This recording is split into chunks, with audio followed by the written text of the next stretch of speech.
रद्द करो भाई रद्द करो रद्द करो रद्द करो भाई रद्द करो भर्ती प्रक्रिया रद्द करो रद्द करो भाई रद्द करो भर्ती प्रक्रिया रद्द करो रद्द करो भाई रद्द करो भर्ती प्रक्रिया रद्द करो रद्द करो भाई रद्द करो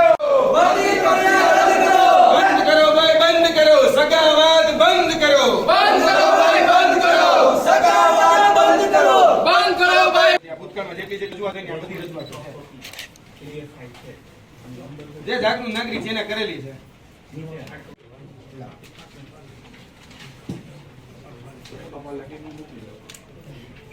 આની રજૂઆત થઈ ગઈ સાહેબ અહીંયા આ જ નામો અહીંયા આવ્યા હતા અને એ જ નામો લેવાના અને આજથી 1 મહિના પહેલા નામો રિલીઝ થયા હતા અને એ વર્ષથી તમે આ જગ્યાએ ખોટા છો અને આની રજૂઆત મેં કરી છે આપણે કનકસિંહ છે એને કરી છે ભીખાભાઈ છે એને કરી છે બરાબર મેં પ્રેસ કોન્ફરન્સ કરીને 2 વખત પ્રેસ કોન્ફરન્સ કરી આ બાબતમાં છે અને આ જ ભરતી બાબતે મેં તો કરી ભૂતકાળમાં આના ઉપર કેટલા આક્ષેપો લાગ્યા છે છતાંય કોઈ તપાસ ન થતી કોઈ જાતનો સંજ્ઞાન લેવામાં નથી આવતું મહેરબાની કરીને વિદ્યાર્થીઓને ન્યાય મળે એવી પ્રક્રિયા કરજો ને આ ભરતી પ્રક્રિયા રદ કરી અને જે ખરેખર પ્રામાણિક છે ઈમાનદાર છે જેના ખરેખર હકનો રદ કરો રદ કરો આજે પૈસા તમે લોકોને રદ કરો ભરતી પ્રક્રિયા રદ કરો रद्द करो भाई रद्द करो ભરતી પ્રક્રિયા રદ કરો એટલી બધી જડી અને અમે જ્યારે આક્ષેપ કર્યા ત્યારે બીજા દિવસમાં તમે નિમણૂક પત્ર આપી દીધા અમે 7 તારીખે પ્રેસ કોન્ફરન્સ કરીને 11 તારીખે તો બધા નિમણૂક પત્ર આપી દીધા અને 9 તારીખે બધા જ લોકોને ડિસ્ટ્રિક્ટ કોર્ટ બેંકમાં બોલાવેલા હતા જોઈ જશે ટીવી હું આપું મારે પુરાવા દેવાની જરૂર પડે તો હું દેવા તૈયાર છું એ જેટલા આક્ષેપ કરું છું ને બધા આક્ષેપ સાબિત કરવાની પૂરેપૂરી તાકાત છે મારામાં આ ભ્રષ્ટાચાર બંધ કરો ને મહેરબાની કરીને સહકારી ક્ષેત્રની આ જે ઘોર ખોદન ચાલુ બધા પ્રેસ મીડિયા મિત્રો અહીંયા ઉભા હતા આ જ પ્રેસ મીડિયા મિત્રોમાં અમે પ્રેસ કોન્ફરન્સ કરીને જાહેરાત કરી કે આ ભરતીમાં જો હવે ઇન્ટરવ્યુ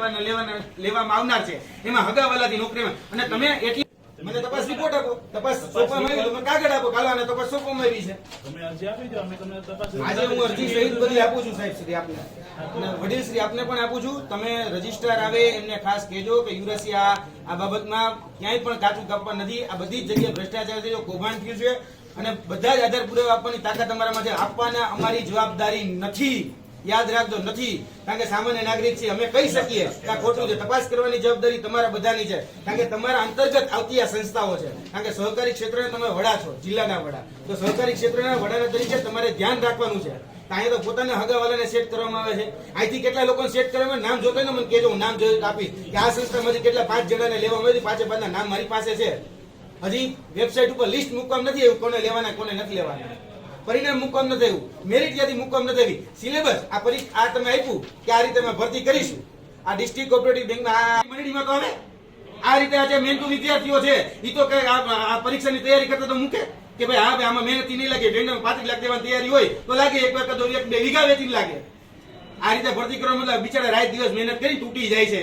કોઈ ગરીબને કોઈ મધ્યમ વર્ગના દીકરાને જઈને પૂછો અને અમને ખબર રજિસ્ટર શા માટે જતા રહે રજિસ્ટરને ખબર હતી કે ભાઈ અહીંયા આવશું એટલે અમારે સાંભળવાનું થાય પણ કહેજો એને કે તમારા દીકરી કઈ રીતે પરીક્ષામાં લાગે પૂછવું એને કે યુપીએસસી જીપીએસસી કઈ રીતે પાસ થવાય છે આ મહેનત કર્યા વગર હગાવાતી ઓળખાણવાતી ભ્રષ્ટાચારથી ભરતી કરવી હોય તો ટેન્ડર બહાર પાડ દો આ રીતે ભરતી કરવાનો કોઈ મતલબ નથી અને આ વાસ્તવિક હકીકત છે બધા જ હગાવાલા છે ભૂતકાળની ભરતીમાં હગાવાલા હતા અત્યારની ભરતીમાં હગાવાલા છે અને અરજી અમે નથી કરી એવું નથી તમે નોટિફિકેશન બહાર પાડીએ છે આ બધી જ જે પ્રક્રિયા થઈ એની ઓરિજિનલ કોપી મારે જોઈએ છે તમે જે તે એજન્સીને કામ સોંપ્યું એ એજન્સી ઓમ એન્ટરપ્રાઇઝ કરીને જે કહી શકે જે સંસ્થા હતી અમદાવાદ ખાતે તો તેમાં કઈ ઓળખાણ શા માટે ભાઈ ખાનગી એજન્સીને કોન્ટ્રાક્ટ આપવામાં આવ્યો એનો મારે પુરાવો જોઈએ છે કારણ કે કોઈ પણ કોમ્પિટિટિવ એક્ઝામ લેવાય તો અમે એવું ઈચ્છીએ છીએ કે સહકારી ક્ષેત્રમાં પણ આઈબીપીએસ જેવી સંસ્થા હોય નાબાર્ડ જેવી સંસ્થા હોય કે જીપીએસસી જેવી સંસ્થા હોય એને તમે પસંદ ન કરી અને ખાનગી એજન્સીને શા માટે પસંદ કરી એનો ખુલાસો જોઈએ છે મારા એટલે આ બધી વાત અમારે આજે ખુલાસામાં જોઈએ છે તમે 80 જણા લીધા તો 80 ને કઈ રીતે પસંદગી કરવામાં એના પ્રિલિમમાં માર્ક કેટલા હતા ઇન્ટરવ્યુમાં માર્ક કેટલા હતા પ્રિલિમ જે લેવામાં આવી એમાં બધાનું મેરિટ યાદી જે હતી એ કેમ જાહેર કરવામાં આવી એ જોઈએ છે આ ભરતીમાં કોઈ જ જગ્યાએ પારદર્શિતા જણવાણી નથી એવું મારો સ્પષ્ટ અને આધાર પુરાવા સાથેનો આરોપ છે કેમ કે આની અંદર જે ભરતી થઈ એ ભરતી સગાવાલાથી લેવામાં આવી છે આ વાસ્તવિક અને કડી હકીકત છે કારણ કે આ ભરતીની અંદર જે લોકોના નામ અત્યારે અમે બ્રાન્ચમાંથી કઢાવ્યા આ એ બધાના નામ છે અને બધા જ જે ડાયરેક્ટરનો દીકરો છે, ડાયરેક્ટરના ભત્રીજા છે, ડાયરેક્ટરના હગાવાલા છે, આ ઈ બધાના નામ છે. હવે તમે લિસ્ટ આપો, જો હું ખોટો હોય તો આ લિસ્ટમાં મને એક નામ એવું કહી દો કે યુવરાજભાઈ આ લિસ્ટમાં નામ નથી. જો એમાં એવું છે કે બીડીસી બેંક છે એની પોતે સ્વાયત્ત સંસ્થા છે. સ્વાયત્ત સંસ્થા એટલે છે. એની રીતે પોતાની રીતે તે ડિરેક્ટરોએ અને જે સાધારણ સભામાં જે ઠરાવ છે એ કરીને તે પોતાની રીતે એજન્સી નક્કી કરી છે અને એની પાસે સત્તા છે પોતાની રીતે સત્તા ખરી સગા લોકો